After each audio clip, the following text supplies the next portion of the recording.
Welcome back to lesson 3 of 10 tips for adults.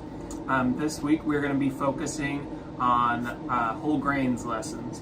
When we're the last couple weeks we've been going through fruits and veggies, talking a lot about eating a variety of colors and different plant parts.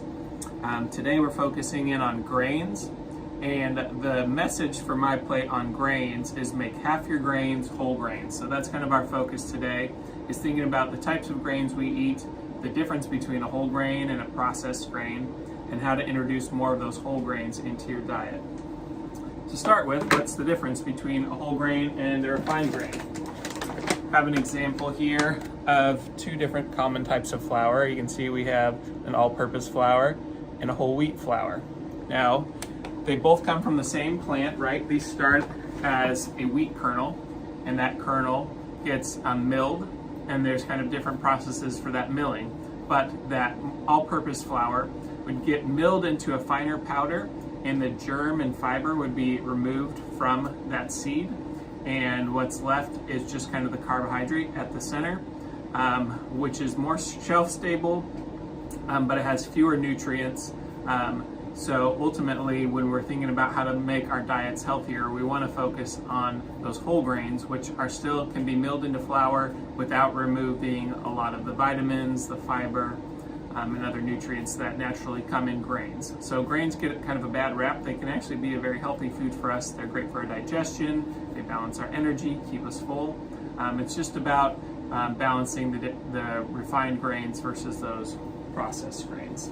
I have a few examples here of some other grains. Wheat is a very common one, but you can also get things like rice crackers, right? Rice is a very common grain, and of course eating brown rice would be the whole grain version of rice versus white rice. We have corn chips here, right? Corn can be whole or processed grain.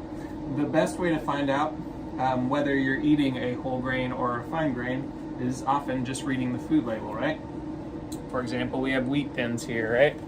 When we come look at the food label, the ingredients list down here on the bottom is what we want to pay attention to, and the very first ingredient should say whether it's a whole grain or a processed grain. Now, if you look closely there, you can see the first ingredient is whole grain wheat flour. So when it's the first ingredient on that list, we know that that means it's a whole grain product. If whole grains were like third on the list, there might be some more refined grains that come before it, and the closer to the beginning of the list, the more of that ingredient there is. So you want to see whole grain in the very first ingredient there. Some other types of grains that I often carry around to show in classes are things like, of course, we have corn, like popcorn. I labeled them, but this one here is kind of a fun one. It's quinoa, if you haven't tried that before. A very healthy, protein-rich grain. A lot of them look a lot like rice. You'll see this is farro. It's kind of a darker and nuttier flavored grain. This is barley, great in soups. We have things like buckwheat, couscous, very delicious. And we have some regular rice here, and then some orzo. All of these are made from different types of grains. Some are whole and some are refined. I encourage you, as we go through today's lesson, think about how you can make half your grains whole grains, like we were talking about earlier. A great way to start is to introduce some whole grains into a meal, such as making a pizza dough that was 50% whole wheat flour and 50% all-purpose. You can do the same thing with pancakes, muffins, things you're baking. You can also try making maybe your macaroni and cheese with whole wheat noodles. If you are someone who really doesn't like brown rice, but maybe could handle the flavor of a whole wheat spaghetti, then I encourage you to eat, maybe a refined grain like regular macaroni and cheese at lunch, and then at dinner you could have a whole grain, like a whole grain pasta, brown rice, whatever it might be. Just learn to balance back and forth, and the more we eat whole grains, the more we're going to get those other rich nutrients. So think about that as we go through today's process. We're going to be talking with Samantha more about our whole grains 10 tip sheet next. Then we'll go on to a recipe demonstration that should be really tasty today, and wrap up our discussion with Sam at the end, talking about how we can think creatively about adding more whole grains to your diet moving forward. Hi everyone, Sam again with another 10 tips for adults 10 tip sheet. This one is all about making half of our grains whole grains. Foods that are whole grains can have lots of different names. They're not all just whole wheat. They can be names like rice, oats, barley, corn, and Sam listed a bunch of other ones. So let's start. Tip number 1, make simple shifts. So like I was saying about the lots of different names of whole grains, if you know at least of a couple of different whole grains, start there. You can start with whole wheat bread or whole wheat wraps, brown rice, names that are very familiar. You don't have to make big changes all at once. Tip number 2, whole grains can be healthy snacks. Popcorn is a whole grain. Now it becomes a little bit less nutritious when you add lots of butter or salt to it. You can choose to add a little bit, but taste it as you go. You might be surprised that you don't need to add as much as you think you want. Tip number 3, save some time. So this is all about cooking in bulk. Maybe it's a Sunday and you want to prepare meals for the rest of the week. You can go ahead and make a big batch of brown rice or quinoa or whatever it is.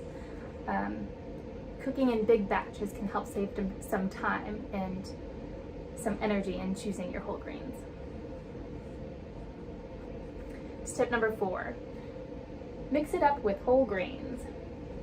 So you don't have to use a whole grain as just a side. You can throw some whole grains in a soup or a casserole, and it's an easy way to get some of that fiber and other nutrients that come with whole grains in there.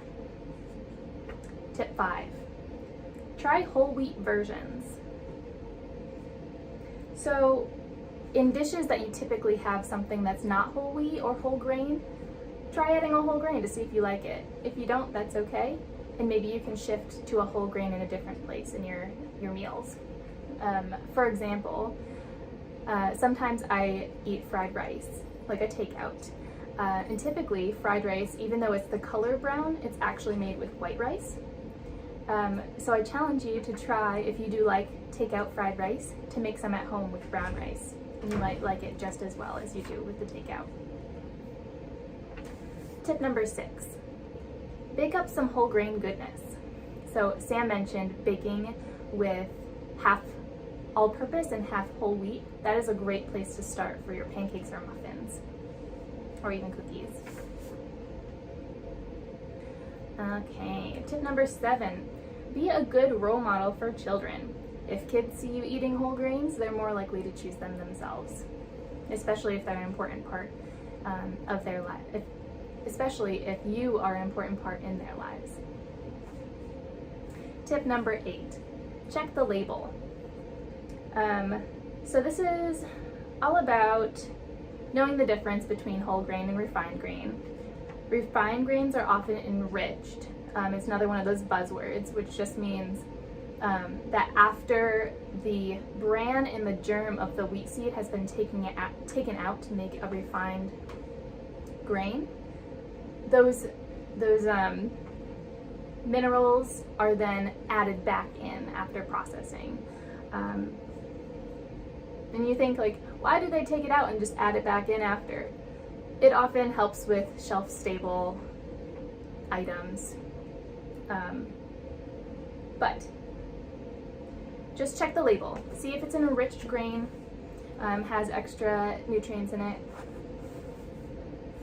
But more often than that, you want to choose whole grains, which comes to our next tip after check the label. We have tip number 9, know what to look for on the ingredients list. So Sam mentioned that to find a whole grain on a package, say you're at the grocery store and you want to know if you're choosing a whole grain, go right underneath that nutrition facts label to the ingredients list. If the very first ingredient is a whole grain word, whether it says whole wheat or corn or a different whole grain word, then it is a whole grain.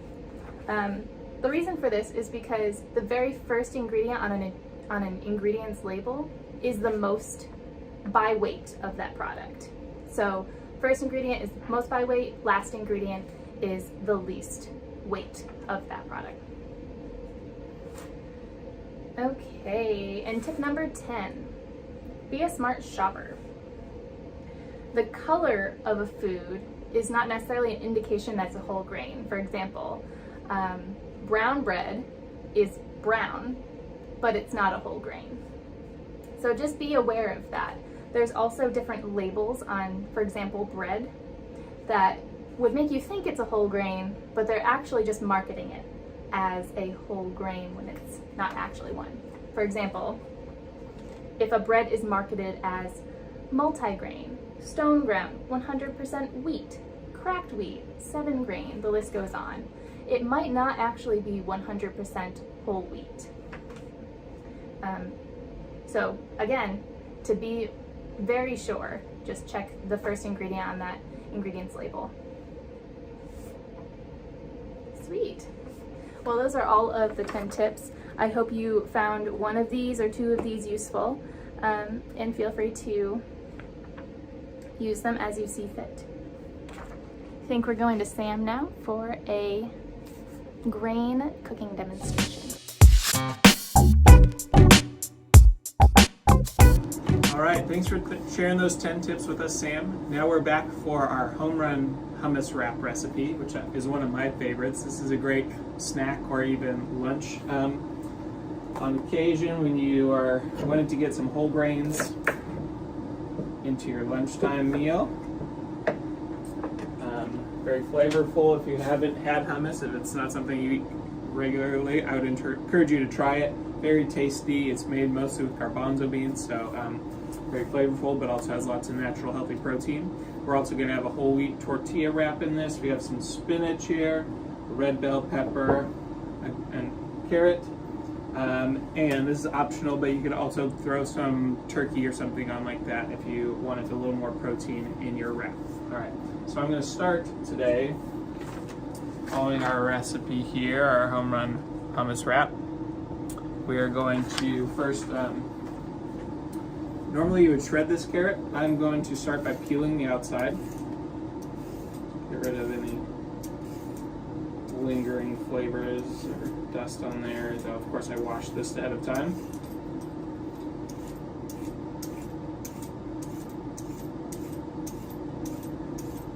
Make sure that you're washing your hands as well as your vegetables before you're doing this. And we have this handy compost bucket back here I'll just throw these scraps into.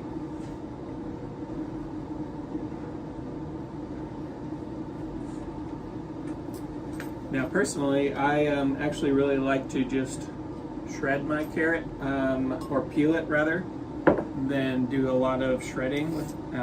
It's a little less messy, and you still get these nice long strips of thin carrot that go really well on your wrap.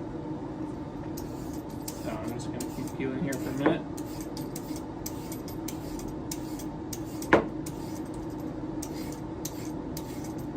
Of course, you can adjust this recipe depending on how many people will be enjoying it, but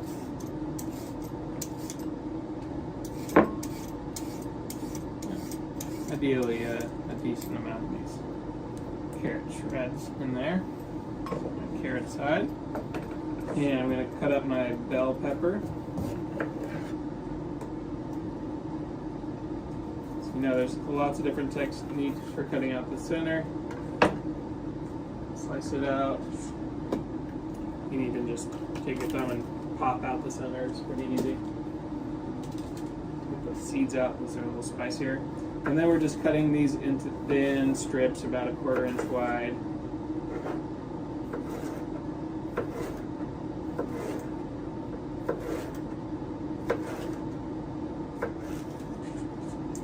Love our fingers as we get close to the end here.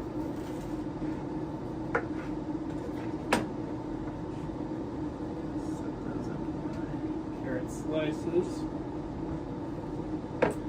And there's really not that much to it now. I'm going to get ready for making my wrap here. So, I'll throw my wrap down on the counter, these aside. I like to start with the hummus as the base layer, kind of hold things in place. A tablespoon or so of that hummus right there in the middle. I'll actually spread it out sideways a little bit and I'll help the wrap hold together as I roll it up. Put a couple of slices of lunch meat on there.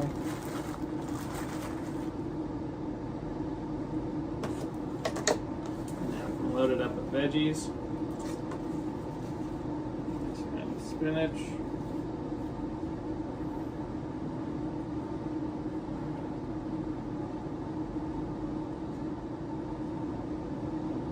bell pepper because it's a good color, and then of course these shredded carrots.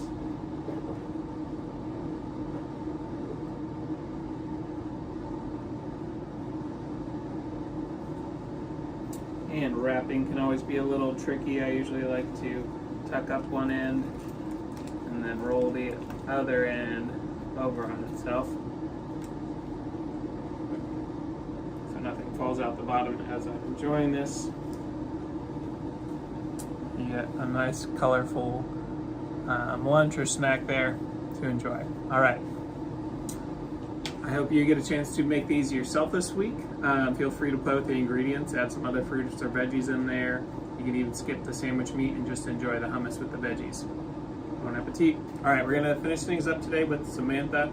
I'm just finishing our whole grain discussion. So I'll see you guys next time. Well, thank you everybody for joining me and Sam in 10 Tips for Adults, Series A, Lesson number 3, all about whole grains.